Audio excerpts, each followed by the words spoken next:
Israel sebagai suatu peringatan. Aku mau supaya kamu mengetahui, saudara-saudara, bahwa nenek moyang kita semua berada di bawah perlindungan awan dan bahwa mereka semua telah melintasi laut.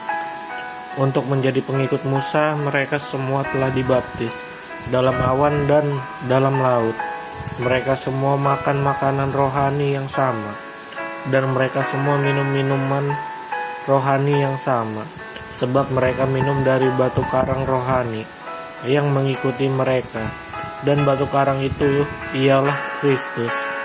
Tetapi sungguh pun demikian, Allah tidak berkenan kepada bagian yang terbesar dari mereka, karena mereka ditewaskan di padang gurun. Semuanya ini telah menjadi sebagai contoh bagi kita untuk memperingatkan kita supaya jangan kita menginginkan hal-hal yang jahat seperti yang telah mereka perbuat, dan supaya jangan kita menjadi penyembah-penyembah berhala, sama seperti beberapa orang dari mereka. Seperti ada tertulis, maka duduklah bangsa itu untuk makan dan minum, kemudian bangunlah mereka dan bersukaria.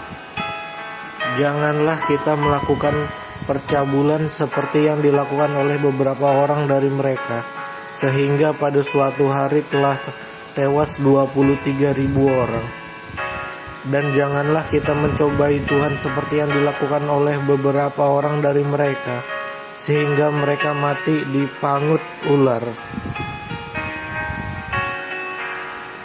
Dan janganlah bersungut-sungut seperti yang dilakukan oleh beberapa orang dari mereka, sehingga mereka dibinasakan oleh malaikat maut. Semuanya ini telah menimpa mereka sebagai contoh dan dituliskan untuk menjadi peringatan bagi kita yang hidup pada waktu di mana zaman akhir telah tiba. Sebab itu siapa yang menyangka bahwa ia teguh berdiri, berhati-hatilah supaya ia jangan jatuh. Pencobaan-pencobaan yang kamu alami ialah pencobaan-pencobaan biasa, yang tidak melebihi kekuatan manusia, sebab Allah setia, dan karena itu Ia tidak akan membiarkan kamu dicobai melampaui kekuatanmu. Pada waktu kamu dicobai, Ia akan memberikan kepadamu jalan keluar, sehingga kamu dapat menanggungnya. Karena itu, saudara-saudaraku yang tak kekasih, jauhilah penyembahan berhala. Aku berbicara kepadamu sebagai orang-orang yang bijaksana. Pertimbangkanlah sendiri apa yang aku katakan.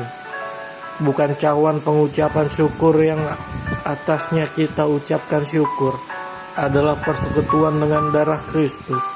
Bukankah roti yang kita pecah-pecah adalah persekutuan dengan tubuh Kristus?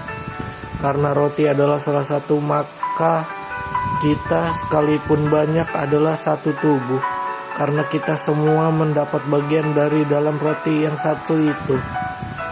Perhatikanlah bangsa Israel menurut daging. Bukankah mereka yang makan apa yang dipersembahkan mendapat bagian dalam pelayanan mezbah? Apakah yang kumaksudkan dengan perkataan itu? Bahwa persembahan berhala adalah suatu, atau bahwa berhala adalah sesuatu? Bukan. Apa yang kumaksudkan ialah bahwa persembahan mereka adalah persembahan kepada roh-roh jahat, bukan kepada Allah. Dan aku tidak mau bahwa kamu bersekutu dengan roh-roh jahat. Kamu tidak dapat minum dari cawan Tuhan dan juga dari cawan roh-roh jahat.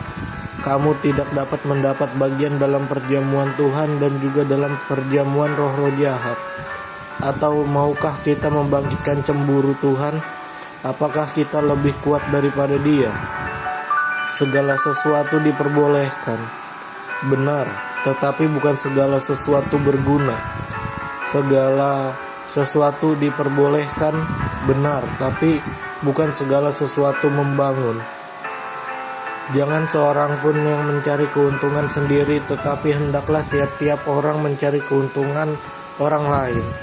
Kamu boleh makan segala sesuatu yang dijual di pasar, daging, tanpa mengadakan pemeriksaan karena keberatan hati nurani.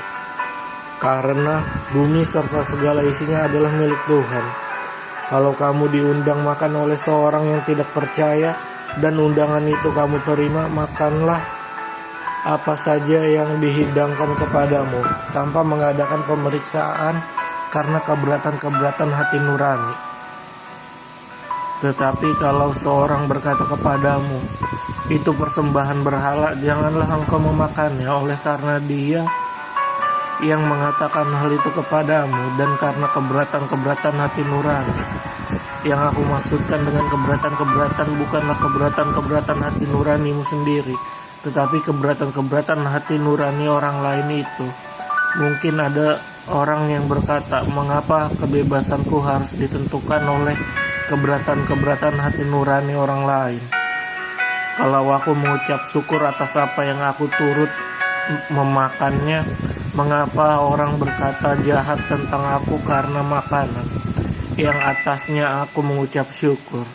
Aku menjawab, jika engkau makan atau jika engkau minum atau jika engkau melakukan sesuatu yang lain, lakukanlah semuanya itu untuk kemuliaan Allah. Janganlah kamu menimbulkan syak dalam hati orang, baik orang Yahudi atau orang Yunani maupun jemaat Allah.